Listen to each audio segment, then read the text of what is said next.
ভারতের Tejas fighter jet যদি এতটাই শক্তিশালী হয় তাহলে চীন বা পাকিস্তানের বিরুদ্ধে ভারত কেন তেজসকে নামাচ্ছে না? ভারতের তেজস বিমান এতটাই বেকার কোয়ালিটি যে ভারতের বায়ুসেনা পর্যন্ত এই বিমানকে কিনতে রাজি নয়। আর ঠিক এই ভয়ে আজ পর্যন্ত ভারত তেজসকে পাকিস্তানের সীমান্ত থেকে দূরে রেখেছে, যাতে যুদ্ধকালীন সময় পাকিস্তানের বিমান তেজসকে শুটডাউন না করে দেয়। এমনটাই কিন্তু গত 3 থেকে 4 বছর ধরে প্রোপাগান্ডা করা হচ্ছিল আমাদের দুই পরম মিত্র দেশ ভিখারি পাকিস্তান আর তাদের যমজ ভাই পূর্ব পাকিস্তান মানে বাংলাদেশের মিডিয়ার তরফ থেকে। কিন্তু বন্ধুরা, হালেই যার রিপোর্ট সামনে এসেছে এটা কিন্তু পাকিস্তানের ঘুম উড়িয়ে দেওয়ার জন্য যথেষ্ট। এই রিপোর্টটা দেখুন, যার মতে ভারতের তরফ থেকে আমাদের তেজস যুদ্ধ বিমানে যে মার্ক 1A ভেরিয়েন্ট রয়েছে, যেটা সবচেয়ে আধুনিক ভেরিয়েন্ট, তাকে কিন্তু এবারে ডিরেক্টলি পাকিস্তানের বিরুদ্ধে ইন্টারন্যাশনাল বর্ডারে নামানো হবে। আর স্বাভাবিকভাবে ভারতীয় বায়ুসেনার দাবি অনুযায়ী এখানে আগে যত MiG-21 বিমান ছিল তাকে রিটায়ার করে তার জায়গায় এখন এই নতুন তেজস যুদ্ধ বিমানকে মোতায়েন হবে, যার মেন টাস্কই হবে না কেবল পুরো এরিয়াতে পেট্রোলিং করা, বরং যদি পাকিস্তানের তরফ থেকে কোনো ধরনের অ্যাটাক হয় তার বিরুদ্ধে প্রথম ডিফেন্সের কাজ করবে। কেননা যেমনটা আপনারা অলরেডি জানেন যে 83টা তেজস মার্ক 1-এর যে ডেলিভারি সেটা কিন্তু শুরু হবে আর মাত্র 2 মাস পর, অর্থাৎ ফেব্রুয়ারি মাস থেকে।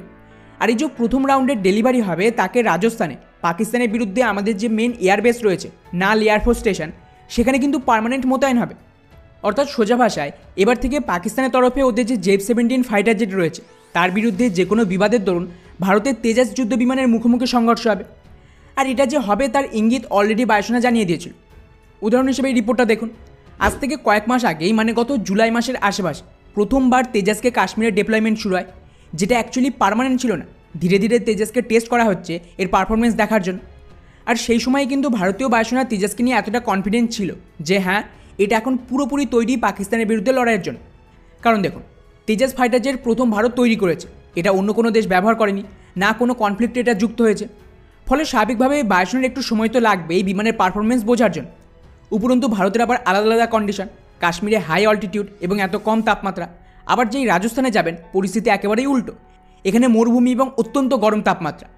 আর এই রকমই দেশের প্রত্যেক প্রান্তের পরিবেশ এতটাই আলাদা যে সব জায়গায় টেস্টের পর যদি এর পারফরমেন্স ঠিক থাকে তবেই কিন্তু বায়ুসেনাতে রাজি হবে। আর যেহেতু তেজসের পুরনো ডেটা নেই, তাই স্বাভাবিকভাবেই কয়েক বছর সময় লেগেছে একে বুঝতে। ব্যাস, এখন যেহেতু এটা পুরোপুরি রেডি, তাই ডিরেক্টলি পাকিস্তানের বিরুদ্ধে তেজসকে প্রথম লাইন অফ ডিফেন্সের মতন কাজে লাগানো হবে। আর শুধু তাই নয়, তেজসের রিলায়েবিলিটি নিয়েও অনেক প্রোপাগান্ডা হয়েছে যে এই তেজসের নাকি কোয়ালিটি খারাপ। তাই আজ থেকে কয়েকদিন আগে আমাদের প্রধানমন্ত্রী নিজেতে ফ্লাই করে, যেটা একটা ডিরেক্টলি মেসেজ ছিল এর রিলায়েবিলিটিকে নিয়ে। এবং তার সাথে এটা তখনই কনফার্ম হয়ে গেছিল যে তেজস ভারতের ভবিষ্যৎ। আর ঠিক তাই হচ্ছে, এখন পাকিস্তানের বিরুদ্ধে যে কোনো ধরনের লড়াইয়ের দরুন, স্পেশালি বালাকোটের মতন পরিস্থিতি তৈরি হলে আগে যেখানে MiG-21 ফাইটার জেট ছিল তার জায়গায় তেজস লড়বে। ফলে এটা সেই সমস্ত লোকেদের মুখে ঝামা ঘষে দিয়েছে যারা বলতো তেজস খারাপ কোয়ালিটির, আর তার ভয়েই কিন্তু ভারত তেজসকে সীমান্তে পাঠাচ্ছেন। বাকি ভারতের এই সিদ্ধান্তকে নিয়ে আপনাদের কি মনে হয় নিচে অবশ্যই কমেন্ট করে জানাবেন। জয় হিন্দ।